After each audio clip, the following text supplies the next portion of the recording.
She used to joke that I was made of stone.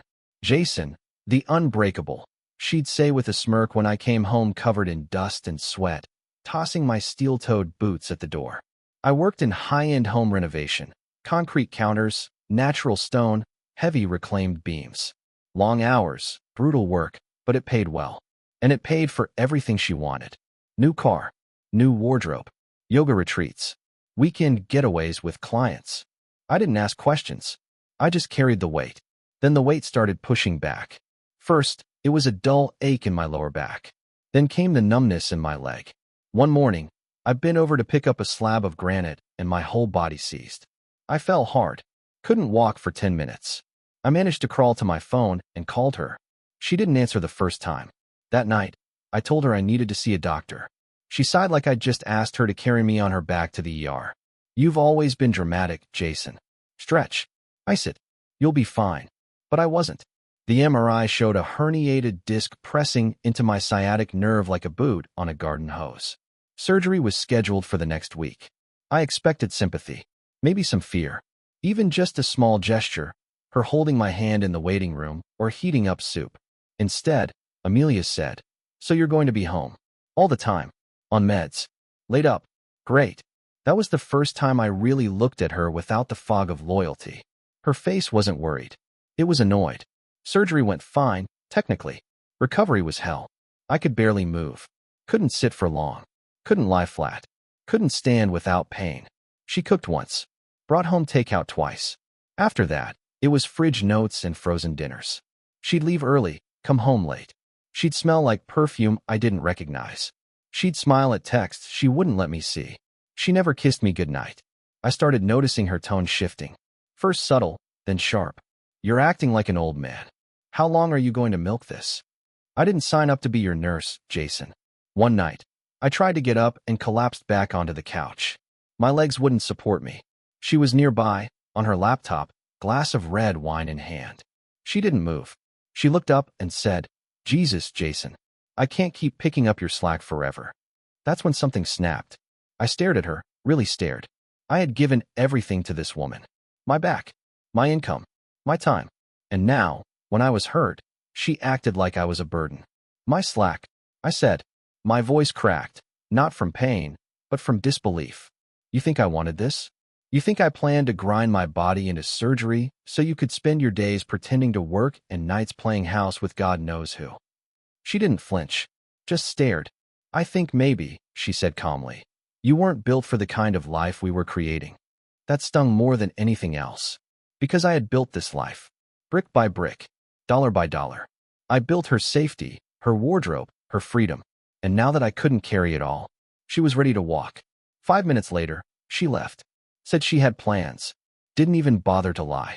I stayed on that couch, staring at the ceiling fan turning slow circles, until I couldn't feel anything but the rage simmering under the surface. Her phone was on the charger. Face down, but unlocked. I didn't snoop. I documented. Photos of texts. Email confirmations. One message from someone saved as Riley that read, you make me forget he's even there. I wasn't going to beg. I wasn't going to plead. I was going to remember every detail. The next morning, I opened a new note file on my phone. I titled it, Case File Amelia, because I might be broken. But I wasn't done. Not even close. I didn't leave the house for 2 weeks. My body wouldn't let me, and frankly, neither would my pride. She texted during the day, barely. When she came home, she acted like I was furniture. Her coldness wasn't even subtle anymore. She had moved into indifference like it was a corner office. On the 12th day, she came home late, heels clicking on the floor like gunshots. She smelled like cigarettes and expensive cologne. I wasn't the jealous type, at least, not before the surgery. But pain changes you. It peels back your layers and shows you how fragile you really are. She dropped her purse on the kitchen counter and didn't say a word. I said nothing either. Just watched her from the couch, back braced, muscles aching. She poured herself a drink like she lived alone. I broke the silence. Riley call you today? She froze for a fraction of a second. Just one. But it was there. A flicker. Then she turned, glass in hand. Who? Riley. You know, the one who forgets I exist when you're around. Her face didn't register surprise. Just mild annoyance. Are you reading my messages now? No, I said. I was documenting them. Her laugh was dry. Jesus, Jason. That's pathetic. What's pathetic? I said, standing slowly. Is lying to someone who paid for your life while he literally broke his back doing it. She stepped closer, her voice low, sharp. You're turning into some bitter, paranoid man who's not even useful around the house anymore. Do you hear yourself? I did. And for once, I didn't feel ashamed. I felt awake. I hear you too, I said. Every insult. Every name you haven't called me yet, but are probably saving for court. She blinked. That landed. I'm not going to divorce you, Jason, she said coolly. You're not worth that kind of energy. No, I said. You're just going to bleed me dry while you play the supportive wife in public and entertain your distractions in private. It's more convenient. She walked away, just like that. And in that moment, I knew what she feared most, not confrontation. Exposure. I wasn't ready to fight physically, but my mind was limber, and spite was a hell of a motivator. I spent the next week doing quiet recon. Her emails, her phone logs, location history, hotel reservations that didn't match any work events. Dinners booked for 2 under names that didn't belong to either of us. One receipt from a rooftop bar had a scribbled note on it. You deserve more than that man. Signed, D. Daniel. So now I had 2 names. Riley. Daniel. Possibly more. She wasn't even careful anymore. That told me one thing. She didn't think I could do anything about it. She thought I was powerless. And to be fair, for now, I was. But not for long. My physical therapist, Gloria, was the only person who knew what I was really doing. I told her I wanted to get back on my feet as quickly as possible, not just to walk, but to move freely, to drive, to show up where I needed to be. She gave me the look nurses give when they know you're planning something but don't want to ask.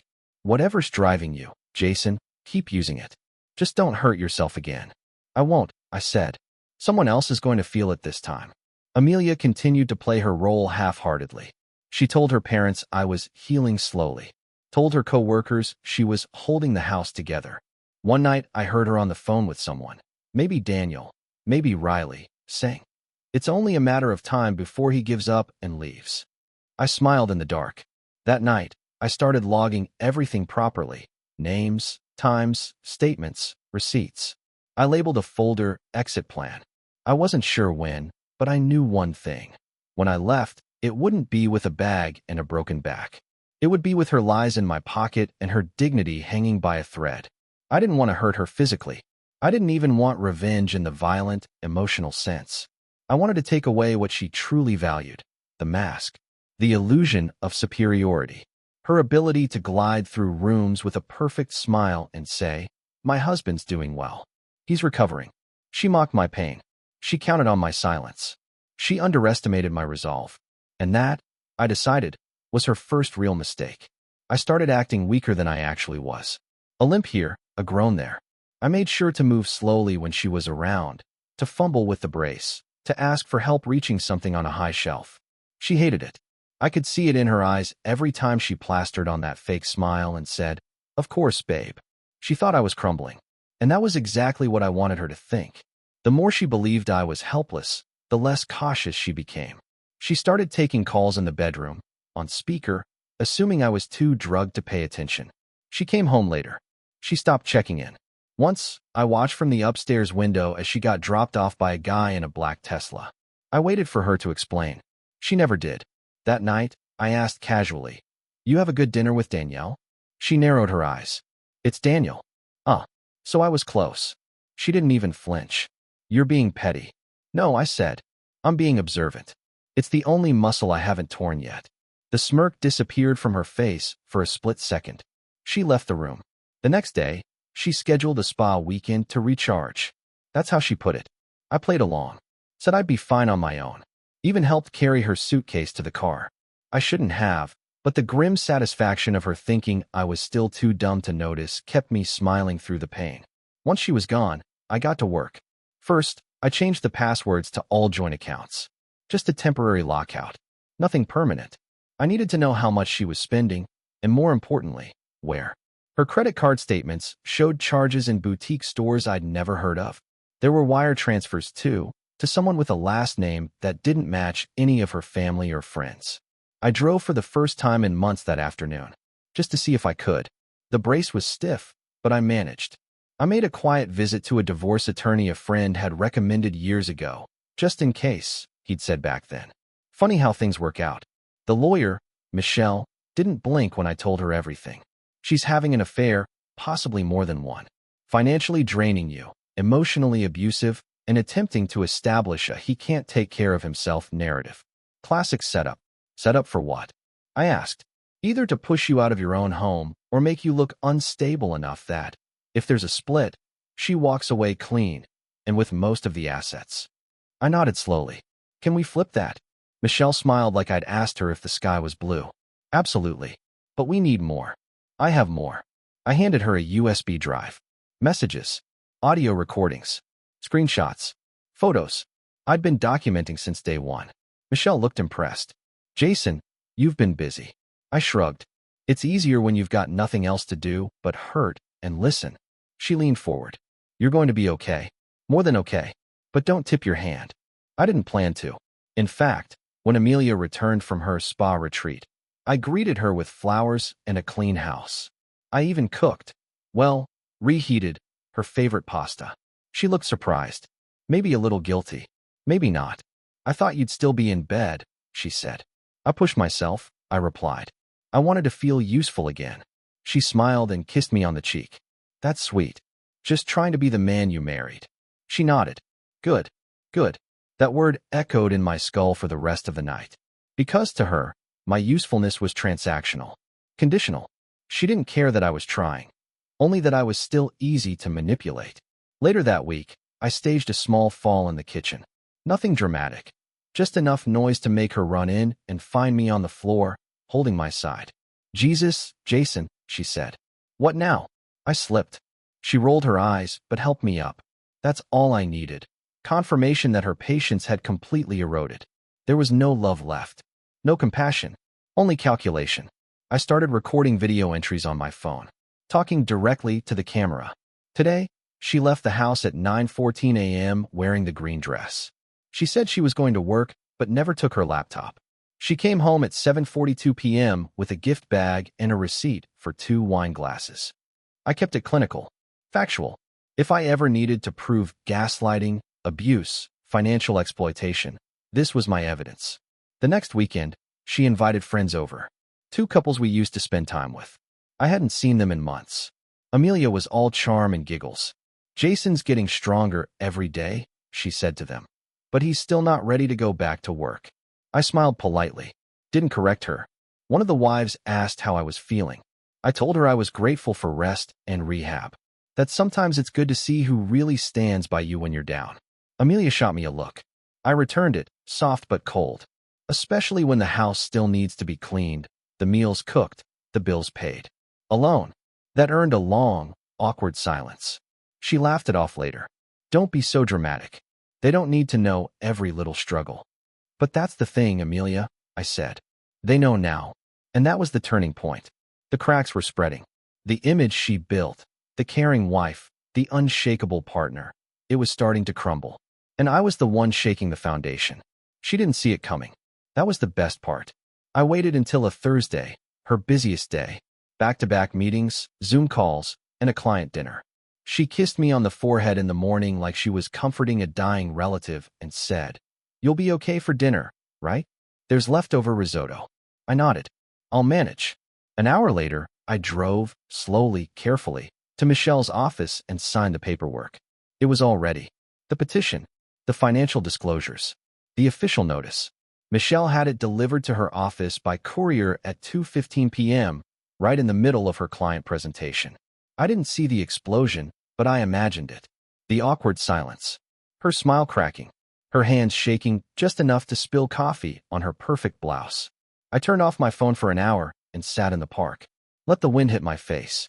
Felt more peace in that moment than I had in months. When I got home, she was already there. Pacing.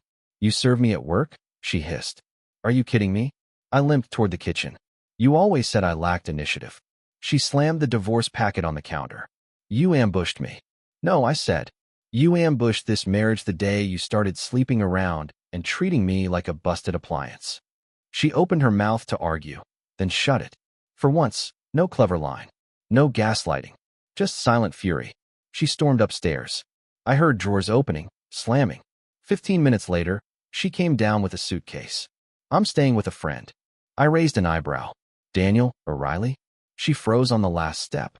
You think you're going to win some courtroom pity parade? She said. You think limping around and acting like a victim is going to get you everything? I don't want everything, I replied. Just what's mine. And maybe the truth, for once. She left without another word. I waited a full day before I sent the first message. It was short. Anonymous.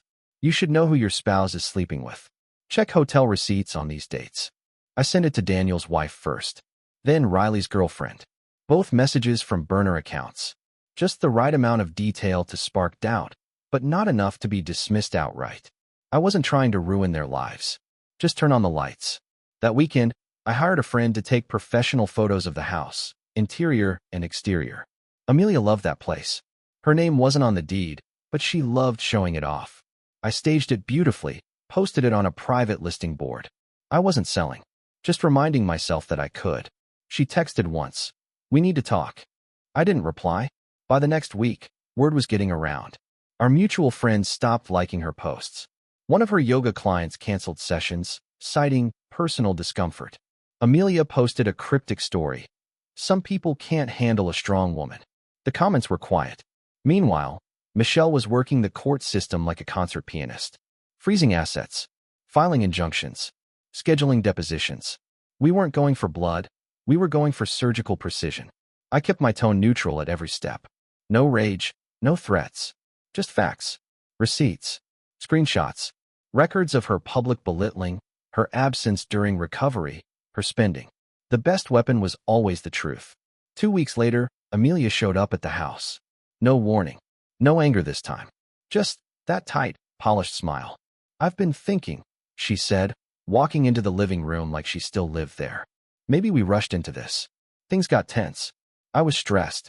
You were injured. We weren't at our best. I nodded slowly. Sure, but I got better. She sat down across from me, crossing her legs. I think we can work through this. What makes you think that? Because we have history, she said. And honestly, you're not built for war, Jason. You're a craftsman, a builder. You don't want to destroy things. I leaned forward. You're right. I don't want to destroy things. She smiled. I added, but I'm not above burning down what you thought you owned. Her smile cracked. Amelia, you played your cards like I was already folding. But I've been stacking chips for months. Quietly. Legally. Completely. You don't have to do this, she said, more softly. I know, I said. But I want to. She stared at me for a long moment, then stood. You're going to regret this. No, I said. I already regret not starting sooner. She left. Slower this time. Later that night, Daniel's wife messaged me from a dummy account I'd set up for follow-up contact. Just 2 words. Thank you. She attached a photo, Amelia and Daniel at a bar. Daniel's wedding ring clearly visible. Timestamp matched one of the receipts. Another domino down. By the end of the week, Riley's girlfriend posted a vague but pointed rant about cowards who lie to your face while pretending they're mentoring your career. Amelia's name wasn't mentioned. It didn't need to be. I didn't celebrate. Just documented. Because the collapse had only begun, and I wasn't done yet. Courtrooms are quieter than people expect. The movies make them dramatic, loud. But real court? It's measured. Controlled. A place where lies go to get buried under documents and facts. She showed up polished, as always. Black blazer, hair tight, makeup flawless. I showed up with a brace still half visible under my shirt, and folders, lots of folders. Amelia's lawyer was one of those sharp, overconfident guys who assumed my quiet meant weak. He smirked a lot, asked for mediation. Michelle declined. We had too much evidence to waste time bargaining. The judge was a woman in her 60s. Sharp eyes. Very little patience for games. She asked if we were open to reconciliation. No, Your Honor, I said. My wife abandoned the marriage when she decided my pain was inconvenient.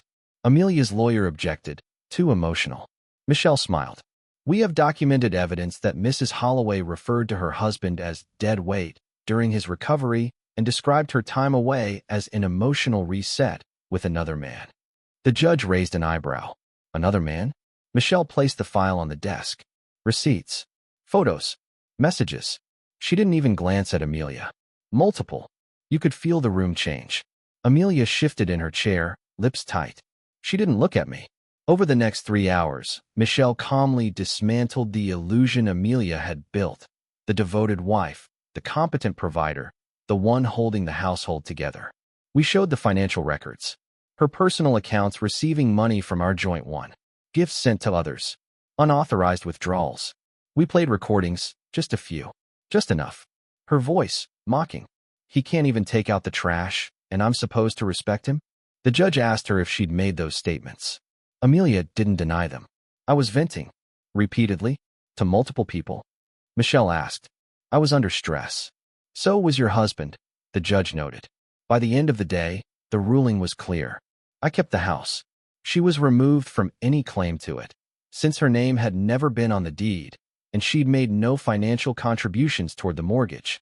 She would receive no alimony, due to documented infidelity, emotional abuse, and asset mismanagement. Her lawyer requested a continuation to appeal. Denied. It was done. Amelia left the courthouse in silence. No one waited for her outside. I walked out into the sun, exhaling for what felt like the first time in months. That night, I updated my last video log. July 14th. The court ruled. House is mine. No alimony. I kept the tools, the garage, the land. The friends who matter stayed. The ones who left, well, they were never really mine. I paused. She mocked me in front of others. Smiled through my pain. Used my money to spoil the men who replaced me in her world. And now, she walks away with nothing but her designer bags and a ruined name. That was enough. I shut the camera off. But it didn't stop there. The story spread, quietly at first. Mutual friends started to whisper. Some clients canceled sessions with her. She tried to spin the narrative, claimed I was vindictive, emotionally unstable, that I used the system. But people asked questions. Questions she couldn't answer without exposing more. Daniel? He moved out of his house 2 weeks later. I heard his wife change the locks and filed for separation. Riley? Gone. Ghosted her completely. Amelia posted a photo of herself, starting fresh, in a studio apartment across town. No tags. No friends in the comments. Just heart emojis from her mom and some bot-looking accounts. Me? I stayed quiet. Kept working. Rebuilt my client base. Focused on healing, not the body. That was mostly done. The mind. The dignity. The parts she couldn't touch anymore. One day, I saw her at the grocery store. She looked thinner. Hollow. She smiled reflexively when she saw me, then seemed to realize who she was smiling at. I nodded once and walked past. She didn't follow. I didn't need an ending speech. There was no gotcha moment, no public shaming. That wasn't the point. She had gambled that my pain would keep me compliant, that my silence meant weakness, that I wouldn't fight back if she just smiled through my collapse. She was wrong, and that was all the justice I needed. 2 months later, I got a message from one of Amelia's old friends. Not someone I ever liked much. Elena, the one who used to brag about manifesting everything in her life. She was always on Amelia's side, always throwing little digs my way during dinners. The message was short. I owe you an apology. I didn't respond. There was nothing to say. But the next day, someone emailed me a video clip. No subject line, no text. Just an attachment. When I opened it, I saw Amelia, on stage, at some networking brunch. Hair up, voice steady, trying to talk about resilience. About 15 seconds in, a woman in the audience stood up and asked a question. What do you say to women who exploit their husband's illness and sleep with other men while he recovers? The crowd went silent. Amelia froze, blinked, tried to laugh it off. But the woman didn't back down. I'm just wondering, she said, because your ex-husband's story is making rounds. Quietly, privately, but people are hearing it. I watched Amelia's face shift. First disbelief, then fear, and finally, that look she used to give me when I was in pain and she didn't want to deal with it. Disgust. But this time, it was turned on herself. She mumbled something about boundaries and walked off the stage. The video ended. I didn't share it. Didn't repost it. I didn't need to. The world has a funny way of balancing the scales if you're just patient enough. The week after that, I finalized the closing on a small property I'd been eyeing for years, a quiet lot with a detached garage and space for a workshop. It wasn't much, but it was mine, paid for with clean money and hard hours. I installed soundproofing, set up my old tools, ordered fresh lumber. Something about the weight of wood, the grain, the smell, it was grounding. I built furniture, tables, cabinets, a bench just for the front porch. And one day, I built a box, not for storage, not to sell, just for the documents, the court papers, the receipts, the printouts, photos, USB drives, everything from that year. I labeled the box with a small brass plate, proof I didn't imagine it. Then I locked it and put it on a shelf in the back of the workshop. Not because I needed it anymore, but because once in a while, even the strongest people want to know they weren't crazy, that it really happened, that they weren't just bitter or broken or overreacting, and that when someone mocks your pain, betrays your trust, and counts on you being too tired to fight back, you still have the power to stand, and to make them regret thinking otherwise. I never heard from her again. Not directly, but I heard she left the city, that she's trying to start over somewhere else. Maybe she will. People like her always find new ways to reinvent themselves. But the cracks remain, even under new paint. As for me, I don't tell the story often. Most people wouldn't believe it, or they'd think I was still angry. I'm not. I'm just done. And when I walk through the shop, brush sawdust off the bench, or run my hand along something I made from nothing, I remember. Not the pain, the victory, and the silence that came after. That's what I earned. And no one can take it from me.